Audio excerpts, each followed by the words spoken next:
ஆச்சி மசாலா எந்த சமையலும் ருசி தேடும் ரகசியம் 20 ரூபாய். தமிழ்நாட்டின் 17வது சட்டமன்ற உறுப்பினர்களுக்கான 2 நாள் பயிற்சி முகாம் சென்னை கலைவாணர் அரங்கில் நேற்று தொடங்கிய நிலையில் இன்று 2வது நாளாக எம்எல்ஏக்களுக்கு பயிற்சிகள் வழங்கப்பட உள்ளன.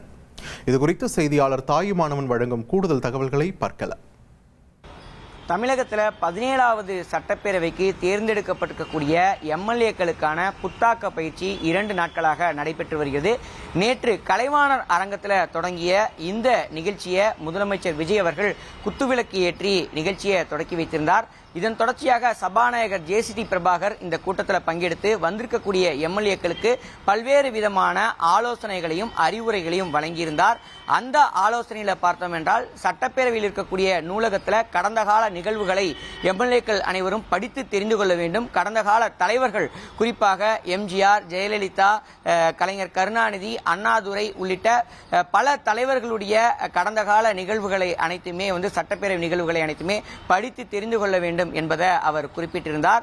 அது மட்டுமல்லாம சட்டப்பேரவை தான் வரும் நாட்களில் மக்களுக்கான ஒரு மிகப்பெரிய அடுத்த கட்ட வளர்ச்சியை ஏற்படுத்தக்கூடிய ஒரு மன்றமாக இருப்பதன் காரணமாக மக்களுக்காக பல்வேறு ஆக்கப்பூர்வமான கருத்துக்களை செயல்படுத்தக்கூடிய வகையில் வரக்கூடிய எம்எல்ஏக்கள் பல்வேறு விஷயங்களை முன்னெடுக்க வேண்டும் என்பதையும் குறிப்பிட்டிருந்தார்.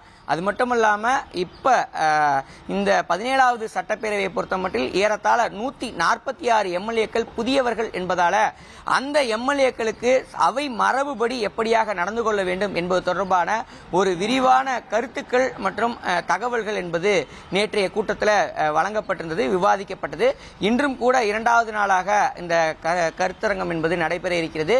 அவை மரபுபடி வந்திருக்கக்கூடிய எம்எல்ஏக்கள் எப்படியாக செயல்பட வேண்டும், குறிப்பாக கேள்வி நேரம் மற்றும் நேரமில்லா நேரத்தில் எப்படி செயல்பட வேண்டும், தீர்மானங்கள் கொண்டு வரக்கூடிய பட்சத்தில் எம்எல்ஏக்களுடைய பங்களிப்பு எப்படியாக இருக்க வேண்டும், அவை மரபுல இருக்கக்கூடிய சட்டத்திட்டங்கள் என்ன, அந்த சட்டத்திட்டங்கள் படி எப்படி செயல்பட வேண்டும் என்பன உள்ளிட்டவை இன்றைய தினம் நடைபெறக்கூடிய இந்த கூட்டத்தின் வாயிலாக விவாதிக்கப்பட இருப்பதாகவும் பயிற்சிகள் வழங்கப்பட இருப்பதாகவும் தகவல்கள் என்பது வெளியிடப்பட்டிருக்கிறது.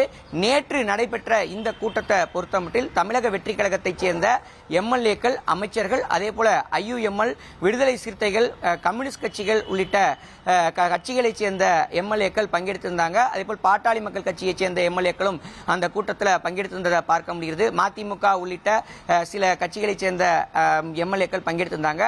அதே சமயம் பிரதான கட்சிகளான திமுக, அதிமுக ஆகிய கட்சிகளைச் சேர்ந்த எம்எல்ஏக்கள் இந்த கூட்டத்தை புறக்கணித்திருந்தாங்க.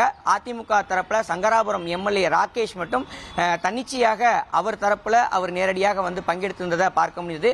இப்படிப்பட்ட நிலையில தான் இன்றைய தினம் நடைபெறக்கூடிய அந்த எம்எல்ஏக்களுக்கான அந்த பயிற்சி முகாமில் யார் யாரெல்லாம் கலந்து கொள்ள இருக்கிறார்கள் என்ற ஒரு கேள்விகள் என்பது எழுந்திருக்கிறது. இன்று நடைபெறக்கூடிய இந்த கூட்டத்திலும் திமுக, அதிமுகவை சேர்ந்த எம்எல்ஏக்கள் புறக்கணிப்பார்கள் என எதிர்பார்க்கப்படுகிறது.